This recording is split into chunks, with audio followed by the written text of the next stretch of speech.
Salut, c'est Nico pour la Zénitude. J'espère que tu vas bien, j'espère que tu es en forme aujourd'hui, que tu es très chill, très tranquille, très calme.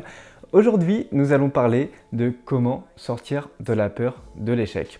Comment sortir de la peur de l'échec? En fait, simplement, j'ai pris les grandes lignes de mon programme qui s'appelle Game Changer. C'est un programme d'accompagnement de 6 semaines qui peut te permettre de sortir de la peur de l'échec. Si tu souhaites avoir un peu plus d'informations dessus, tu peux m'envoyer un message sur Instagram ou réserver un appel découverte. Et en fait, ça va être ça tout le long de la vidéo. Je vais te présenter en fait un peu les grandes parties du programme. Alors, si tu n'es pas abonné, je t'invite à t'abonner. Et sinon, tu peux lâcher un petit pouce bleu. Ça me fera extrêmement plaisir. Et je te souhaite une belle, et j'allais dire une belle écoute, mais une belle vidéo. Alors, premièrement, pour sortir de la peur de l'échec, et c'est ce que je fais par rapport à mes coachés, c'est être dans l'acceptation de ses blessures passées. Être dans l'acceptation de ses blessures passées parce que, en soi, la peur de l'échec, elle émerge par rapport à un objectif. Par rapport à un objectif, et il faut bien comprendre ça, que plus un objectif est important pour toi, et plus la peur sera grande. C'est logique, et ça dans tous les domaines de vie, tu vois.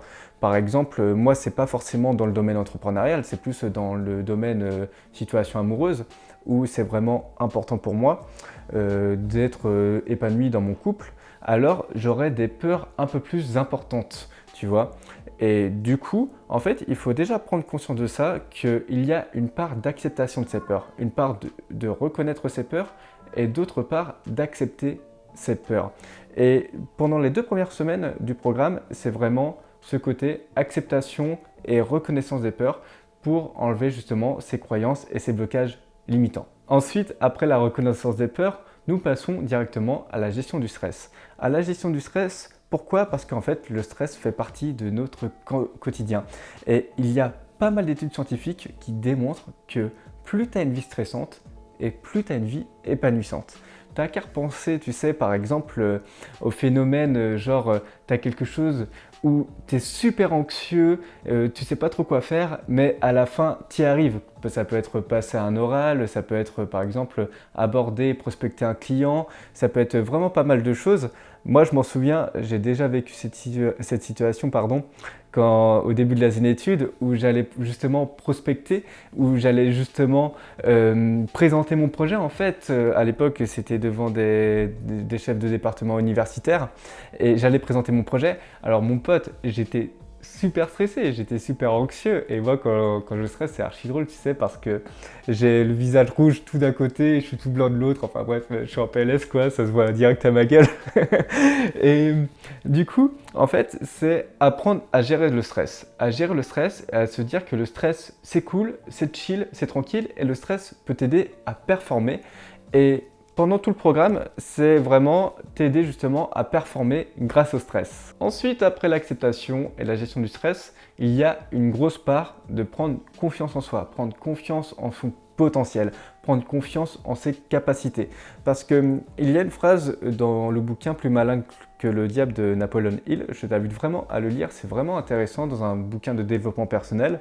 C'est un livre de Napoleon Hill qui n'est pas forcément très connu, d'une part que j'ai pas forcément entendu de la part de compères, de collègues entrepreneurs, mais c'est vraiment un bouquin full développement personnel intéressant, enfin bref, je m'écarte un peu.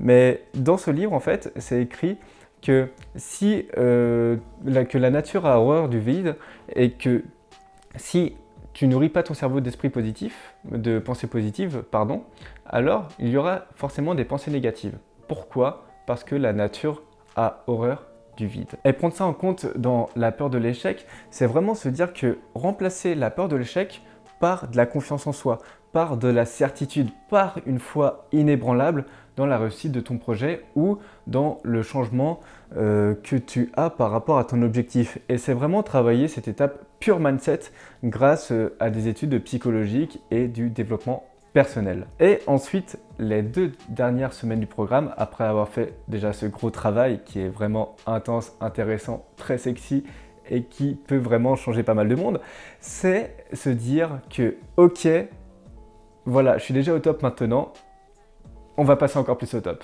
Et pour ça, c'est utiliser l'état de flow. L'état de flow, c'est un état de bien-être et de performance au travail. C'est un état qui a été très démocratisé par le psychologue Mi-Han Csikszentmihalyi.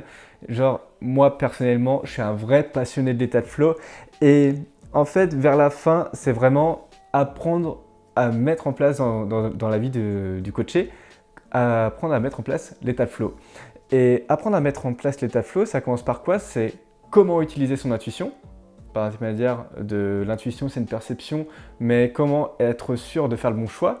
Et d'autant plus, accroître les performances, que ce soit en termes de concentration, que ce soit en termes de performance tout court, dans le domaine cognitif, dans le domaine comportemental, émotionnel.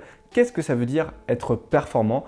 Et c'est donner toutes les clés mindset pour être performant et développer son projet sans la peur de l'échec. Alors voilà, c'est tout pour cette vidéo sur la peur de l'échec. J'espère que ça t'a plu. Si tu es intéressé par le programme Game Changer pour surmonter la peur de l'échec, n'hésite pas à réserver ton appel découverte ou alors à m'envoyer un message sur Instagram.